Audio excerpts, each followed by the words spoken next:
Welcome to the channel Swasta Foods.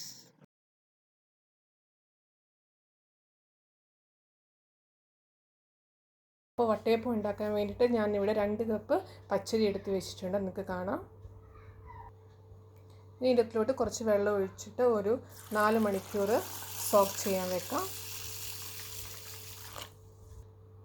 വെച്ചിരിക്കുന്ന അരി നല്ലോണം കുതിർന്നിട്ടുണ്ട്. 4 മണിക്കൂർ കഴിഞ്ഞിട്ടുണ്ട്. നിങ്ങൾക്ക് കാണാൻ ഇവിടെ നല്ല കുതിർന്നിട്ടുണ്ട്. ഇനി ഇത് കഴുകി എടുക്കാം. ഇനി ഇത് അരച്ചെടുക്കാം. പിന്നെ അരയ്ക്കാൻ വേണ്ടി ഞാൻ എടുത്തിരിക്കുന്ന ഒരു അരമുറി തേങ്ങ തിരുമ്മിയതാണ്. പിന്നെ 1 കപ്പ് ചോറ് എടുത്തിട്ടുണ്ട്. ഇനി അരി ഒരു മിക്സിയുടെ ജാറിലിട്ടിട്ട് അരച്ചെടുക്കാം. കുറച്ച് വെള്ളം ഒഴിക്കുക, ഒത്തിരി വെള്ളം ഒഴിക്കേണ്ട, കുറച്ച് വെള്ളം ഒഴിച്ചിട്ട് അരച്ചെടുക്കാം. ഇപ്പം ഞാൻ അരി അരച്ച് വെച്ചിട്ടുണ്ട്. നിൽക്കുകയാണ് ഇവിടെ നല്ല സോഫ്റ്റായിട്ട് നല്ലതായിട്ട് അരഞ്ഞിട്ടുണ്ട്. ഒരു പാത്രത്തിലോട്ട് ഒഴിക്കുക. ഇനി ബാക്കിയുള്ളത് അതുപോലെ തന്നെ അരച്ചെടുക്കുക. അതുപോലെ തന്നെ തേങ്ങയും അരയ്ക്കാൻ വേണ്ടി ജാറിയിട്ട് വെച്ചിട്ടുണ്ട്. കുറച്ച് വെള്ളം ഒഴിച്ച് കൊടുത്തിട്ട് നമുക്ക് അരയ്ക്കാം. തേങ്ങാവെള്ളം ഉപയോഗിക്കുകയാണെങ്കിൽ നല്ല ടേസ്റ്റ് ആയിരിക്കും. തേങ്ങ അതുപോലെ തന്നെ അരച്ചെടുത്തിട്ടുണ്ട്. ഇതിലോട്ട് ഒഴിച്ച് കൊടുക്കാം.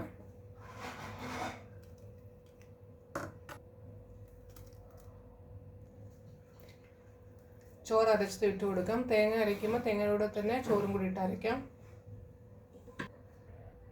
പിന്നെ ഇതിനകത്ത് ഇടാൻ വേണ്ടി ഞാൻ വെച്ചിരിക്കുന്നത് ശർക്കര ചീകിയതാണ്. ശർക്കര ചീകിയത് അല്ലെങ്കിൽ ശർക്കര പാനിയാക്കിയിട്ട് ഇതിനകത്ത് ഇട്ടിട്ട് മിക്സ് ചെയ്യാം. ശർക്കര ഇട്ടിട്ട് നല്ലോണം മിക്സ് ചെയ്യാം. നല്ലോണം കൈ കൊണ്ടോ അല്ലെങ്കിൽ തവി കൊണ്ടോ നല്ലോണം മിക്സ് ചെയ്യുക. നിങ്ങൾക്ക് മധുരം കൂടുതൽ ആവശ്യമാണെങ്കിൽ കുറച്ചും കൂടി ശർക്കര ഇടാം. ഇവിടെ കാണാൻ നല്ലോണം മിക്സ് ചെയ്ത് വെച്ചിട്ടുണ്ട്. ഇനി ഇത് 8 മണിക്കൂർ അടച്ചു വെച്ചിട്ട് ഫെർമെൻ്റ് ആവാൻ വെക്കാം.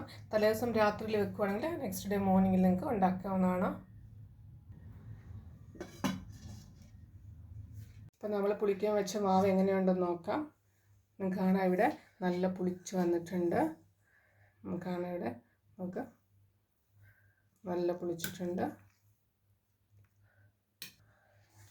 ഇനി ഇതിൻ്റെ അതിലോട്ട് ഒരു പിഞ്ച് ഓഫ് സോൾട്ട് ഇട്ട് നല്ലോണം മിക്സ് ചെയ്യുക. പിന്നെ ഞാൻ എടുത്ത് വെച്ചിട്ട് ചെറിയൊരു പീസ് ചുക്ക് അല്ലെങ്കിൽ ഡ്രൈ ജിഞ്ചർ, പിന്നെ ഒരു 5-6 ഏലക്ക എടുത്ത് വെച്ചിട്ടുണ്ട്. പിന്നെ ഒരു 1/2 ടീസ്പൂൺ ജീരകം. ഇതെല്ലാം കൂടെ നല്ലോണം പൊടിച്ചെടുക്കാം.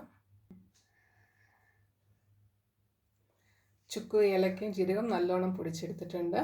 ഇനി ഇത് മാവിൻ്റെ അകത്ത് ഇട്ടിട്ട് മിക്സ് ചെയ്തെടുക്കാം. മാവിൻ്റെ അകത്ത് ഇട്ട് കൊടുക്കാം. ഇനി നല്ലോണം മിക്സ് ചെയ്യാം. അപ്പം മാവ് നല്ലോണം ഞാൻ മിക്സ് ചെയ്തിട്ടുണ്ട്. കാണാൻ ഇവിടെ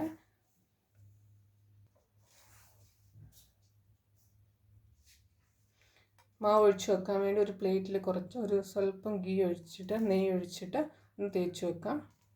ഇഡ്ഡലി പാത്രത്തിലാണ് ഉണ്ടാക്കിയെടുക്കുന്നത്. അതുകൊണ്ട് അത് ഇഡ്ഡലി പാത്രം വെക്കുക. അതിൽ കുറച്ച് വെള്ളം ഒഴിച്ചിട്ട് തിളപ്പിക്കുക. ഇപ്പോൾ വെള്ളം നല്ലോണം തിളച്ചിട്ടുണ്ട്. അപ്പോൾ ഇഡ്ഡലി പാത്രം ഇങ്ങനെ തിരിച്ച് വെച്ചിട്ട് നമ്മൾ നെയ്യ് തേച്ച് വെച്ചിരിക്കുന്ന പ്ലേറ്റ് ഇങ്ങനെ സ്ട്രെയിറ്റ് ആയിട്ട് വെക്കുക. ഇനി മാവ് ഒഴിച്ച് കൊടുക്കാം.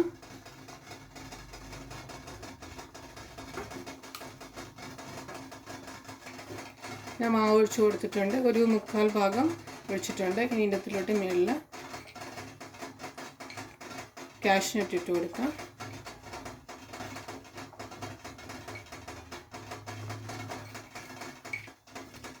ഇനി അടച്ചു വെച്ചിട്ട് വേവിച്ചെടുക്കാം. നമുക്കിനി വെന്തോന്ന് ഓപ്പൺ ചെയ്ത് നോക്കാം. അപ്പോൾ നല്ലോണം പൊങ്ങി വന്നിട്ടുണ്ട്. ജസ്റ്റ് ഒന്ന് കുത്തി നോക്കാം വെന്തിട്ടുണ്ടോ എന്ന്. നല്ല വെന്തിട്ടുണ്ട്. ഇത് പ്ലേറ്റ് എടുത്തിട്ട് തണുക്കാൻ വെക്കാം.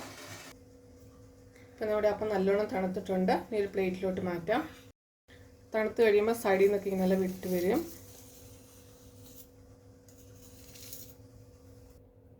ഇനി നമുക്കൊരു പ്ലേറ്റിലോട്ട് ഇങ്ങനെ വെക്കാം.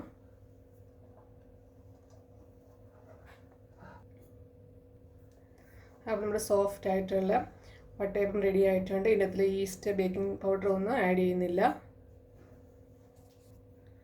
ഇത് നമുക്ക് ചെറിയ സ്ലൈസ് ആക്കിയിട്ട്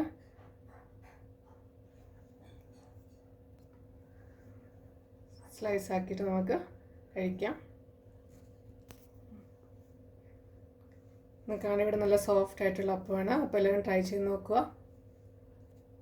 വീഡിയോ ഇഷ്ടപ്പെട്ടെങ്കിൽ ലൈക്ക് ചെയ്യുക. എൻ്റെ ചാനൽ സബ്സ്ക്രൈബ് ചെയ്തിട്ടില്ലെങ്കിൽ സബ്സ്ക്രൈബ് ചെയ്യാൻ മറക്കരുത്. സബ്സ്ക്രൈബ് ചെയ്യുമ്പോൾ ബെല്ലൈക്കൺ ക്ലിക്ക് ചെയ്യുക, ഓൾ ഓപ്ഷൻ സെലക്ട് ചെയ്യുക. അപ്പോൾ ഞാൻ ഇടുന്ന എല്ലാ വീഡിയോയുടെയും നോട്ടിഫിക്കേഷൻ കിട്ടുന്നതായിരിക്കും. നിങ്ങളുടെ അഭിപ്രായങ്ങൾ കമൻറ്റ് ബോക്സിലിടുക. Thank you.